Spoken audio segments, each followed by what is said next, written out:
Hello, I'm David Hornsby from the English Language and Linguistics Department, and I'm a sociolinguist. As its name suggests, sociolinguistics is the study of the relationship between language and society, and it's a subdiscipline of linguistics, which we might describe as the scientific study of language. What I'm interested in is the way language varies. And I think we're all aware of at least three ways in which language can vary. When I was growing up, for example, I noted that my mother, who was from the West Country, pronounced the R in words like card and bar, whereas my father, who was from East London, didn't. Now that's an example of geographical variation. It's affected by where you live. There's also social variation. Most of us think that BBC newsreaders have a posh or a standard or a prestige accent, whatever you like to call it, whereas somebody like Del Boy on Only Fools and Horses doesn't. That's social variation. A third kind of variation is stylistic variation. And I was aware when I was quite young, actually, that the way I spoke to my aunts and uncles and the way I spoke to my friends was rather different. And I didn't like it, and I thought there was something wrong with me. And it wasn't until I started to study this many years later that I realised that actually this is something that everybody does to some extent. We all talk in different ways at different times to different people, and that's stylistic variation. I didn't actually know when I was observing differences in language that there were people who actually studied this kind of thing. I didn't realise there was a study called sociolinguistics. And what surprised me was that when linguistics came of age as a study in the early 20th century, the study of variation was thought of as being rather uninteresting or unimportant. And I think there are two reasons for that. The first was that there were people who went around who called themselves dialectologists, and what they tended to do was to go and talk to elderly men in very, very isolated rural villages. And in doing so, they would get a flavour of older forms of language that were maybe dying out, particularly interesting and rich forms that wouldn't be around much longer, was the thinking. And that was great, but it really gave you a flavour of what a particularly atypical group of people were doing, and it didn't tell us very much about language in general. The second problem was, I think, that the study of linguistics wanted to justify itself as a science. It wanted to be taken seriously as a discipline. And the feeling was that if we start bringing social considerations into language, that somehow we're diluting it. We've got to look at language in its own right. We can't start having other things interfere with that study. Now, by the time we get to the 60s, people are beginning to question that assumption. We can't, surely, keep social information out of our study of language. I think I can demonstrate that quite easily. When I have a room full of people, I sometimes ask one of them to imagine that unfortunately they have to have a life-saving operation, but that they have the choice of two surgeons. And I look at my victim and I say, surgeon number one comes up to you and says, the patient's in a bad way, isn't she? I think I will need a scalpel and some saline water. Surgeon number two comes along and says, the patient's in a bad way, innit? I think I'm going to need some saline water and a scalpel. I then ask my victim which surgeon she would like. And then I take a show of hands in the hall, and nearly always it's unanimously in favour of surgeon one. Now, I don't need to remind you that I said pretty much exactly the same thing, I just said it in two different ways. The content hadn't changed, but people's reaction to the way it's said, that did change. The assumption seemed to be that surgeon one was better educated than surgeon two. Maybe he was more reliable than surgeon two. Now, I should remind you that's actually a prejudice. We should not, in 2016, be making judgments on the basis of people on the basis of their accent, but we can't help it, we do. We are aware that certain forms are more prestigious than others. So if we can't exclude social information from the study of language, then we better look at it. And there's a very good reason why it's important that we do, and it's this. Every language that has ever been spoken anywhere has been subject to change. So how does that change happen? Logically, there's only two possibilities. It could be that everybody changes at exactly the same moment, at exactly the same time, in the way that, say, we put the clocks back. That seems pretty unlikely. More likely, surely, is that changes are picked up by some people first and then they spread to others. That then begs the question, well, who gets there first? Who are the innovators? Who are the people who pick up the change? Who are the people who take longest to get it? And why? What kinds of words are affected and what kinds of words aren't affected immediately? Those are the kind of questions that a variationist sociolinguist like myself would want to ask. And in the early days, in the 60s and the 70s, the kind of thing that a sociolinguist would do would be to take a cross-section of the population and look at a number of speech variables. These are things that are known to be variable in that particular community. A very famous study in Norwich, for example, looked at the ing ending in words like hunting, shooting, fishing. Now, this is a variable in Norwich because some people say hunting, shooting and fishing, and others say hunting, shooting, fishing. And Peter Trudgill, in his famous study, took a cross-section of the Norwich population, so balanced for gender, different age groups, and all the social classes, and he looked at the number of times people used these Norwich hunt and shoot and fishing type pronunciations. And the result there you can see on the graph. And what we see is that there's a pretty much perfect correlation between people's social class and their use of these Norwich forms. The more working class you are, that's the lower working class line at the top there, the more of these Norwich pronunciations you use. But there's something we need to add to that. When people have an opportunity literally to watch their P's and Q's, when they're given a list of words to read, the number of these Norwich pronunciations goes down for all classes. That's why that graph slopes quite dramatically, particularly at the top. So when people have an opportunity to monitor their speech, the number of these Norwich pronunciations goes down. That's an example of stylistic variation for you.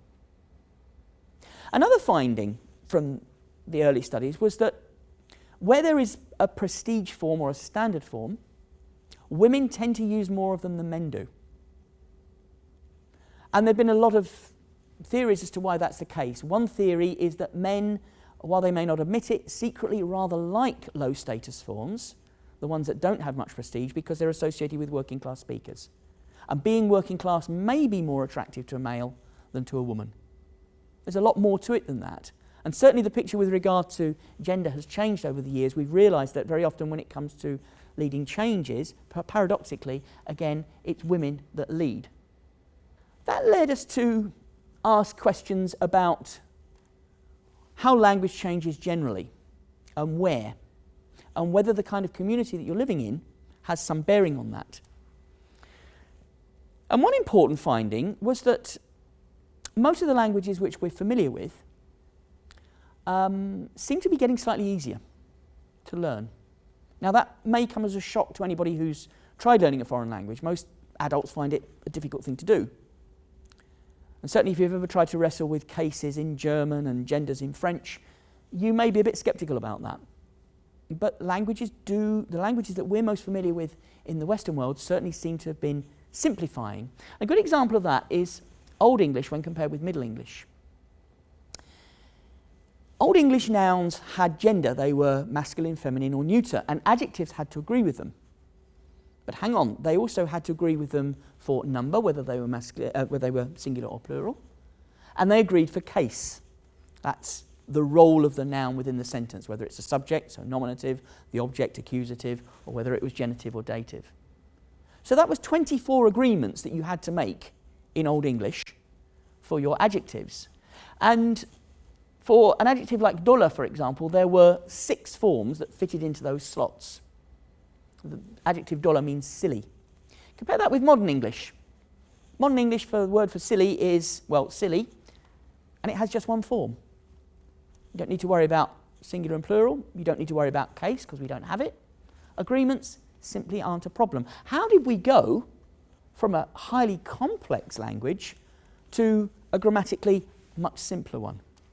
The answer seems to be that a great deal of contact between speakers of different varieties has gone on in the history of English. In particular, in the Old English period, you had Anglo-Saxon speakers, speaking an early form of German, if you like, speaking with Old Norse speakers, which was related but probably closer to something like Swedish or Danish or Norwegian. With a bit of effort, you could make yourself understood. But the first thing that went was the stuff that makes language complicated. Endings, agreements, things like that. Those things tended to get ironed out because there was a lot of contact. We can see the effects of contact and isolation in another example. Faroese and Danish are two descendants of Old Norse. They would have been the same language 800 years ago. And if we look at Old Norse, this is the paradigm of the verb to be, and we can see it's really quite complicated. You've got 6 different forms to learn. That's the I, you, he, she, we, and so on forms. You've got 6 different forms in the present and 6 different forms in the past. Faroese, well, it simplified things a bit. We now have just a single present plural form and a single past plural form. But some of those differences from Old Norse still remain and they haven't changed very much. Danish, however, has simplified things quite dramatically. Essentially, you have a verb paradigm which goes I is, you is, he is, we is, they is. Easy. Why is there such a difference between Danish and Faroese? The answer again seems to be to do with contact. Danish has a great deal of contact with the other Scandinavian nations. There are a lot of people moving about. It's densely populated, and that degree of contact has ironed out some of the difficult bits of language. Faroese, however, is probably one of the most isolated spoken languages within Europe. It's a long way from anywhere. It's difficult to get to. The speakers all speak Faroese, and they don't really have to negotiate with outsiders that much. Communities like that can hang on to the complicated bits of language. Now, when we start talking about contact and isolation, that begs the question, we are a lot more mobile than we used to be. What happens when speakers come together? What happens when lots of dialects come into contact? And that's something that I'm particularly interested in at the moment. A good example where some very interesting work has been done is New Zealand. Now, we know that most of the migrants came from different parts of Great Britain in the early to mid 19th century. And we know that a single variety emerged from contact between those speakers.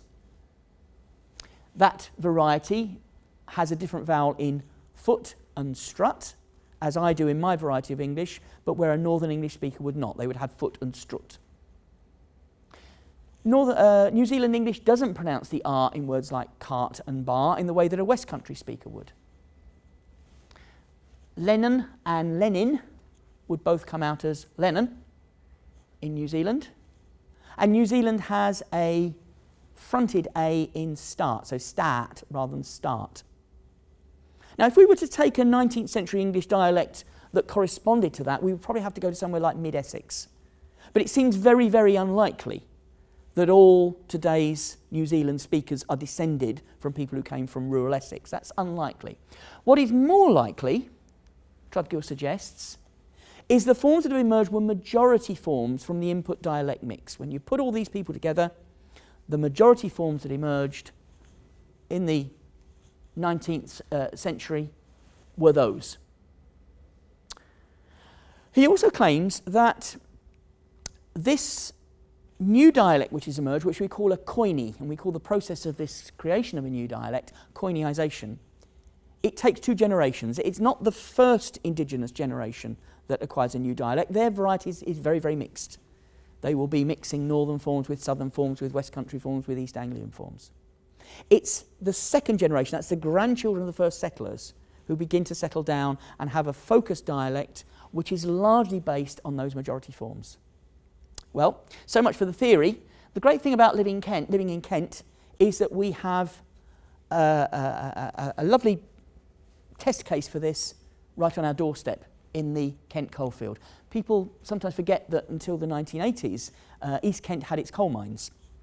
And what's interesting about the coal mines is that the people who worked in them either came from or descended from people who came to Kent in the 1920s, pretty much from anywhere in the UK where there was a coalfield. So we have people who have South Walian heritage, Scottish heritage, Midlands, Somerset, Lancashire, Yorkshire, and so on. There are very, very few people who live in the village of Aylsham, which is where I'm looking at the moment, which served the colliery of Snowdown. There are very few people who are from traditional Aylshamers, very few traditional Aylshamers who have a connection with the mining industry who do not have a heritage from somewhere else.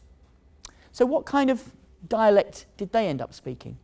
Again, we found that from this very, very heterogeneous mix, a new focused dialect seems to have emerged. And some of the forms we hear in Aylsham are quite surprising. Aylshamers, for example, don't say bath or past. They have the same vowel in trap and bath in the same way as Northern English speakers do. They have definite article reduction. This is where the definite article the is reduced to a glottal stop. So, on surface, down pit. We find Aylshamers who do that. And the source of that seems to be Lancashire or Yorkshire. They have a very fronted vowel and a very rounded vowel in words like work, work, or hurt. That probably reflects a South Wales influence. And finally, nobody in Aylsham uses the word alley. They always refer to a jitty, and that seems to come from Nottinghamshire and the East Midlands. Now, in the case of Bath and past, we can pretty much tell why they don't say Bath and past in the way that I and most Southern English speakers do. And that was quite simply that the input dialects, almost none of the input dialects in the 1920s had this R phoneme in their speech. So Aylshamers just never acquired it, and they still don't use it. But what's more puzzling is why here a South Wales form as one, there a Nottinghamshire form as one, and in other cases we can ascribe the form that has emerged in the new dialect as coming from Yorkshire or Lancashire. And at the moment we can only offer partial answers to those questions. How and why did this new dialect emerge? Whatever the answers may be, though, as a sociolinguist, I have to start from the simple observation that language is about people. The question I have to ask is, who is talking to whom, and when, and in what circumstances? You really do have to be a people person to do sociolinguistics. I enjoy doing it. It's what gets me up in the morning. And there are plenty of questions we still need to answer. Thanks very much.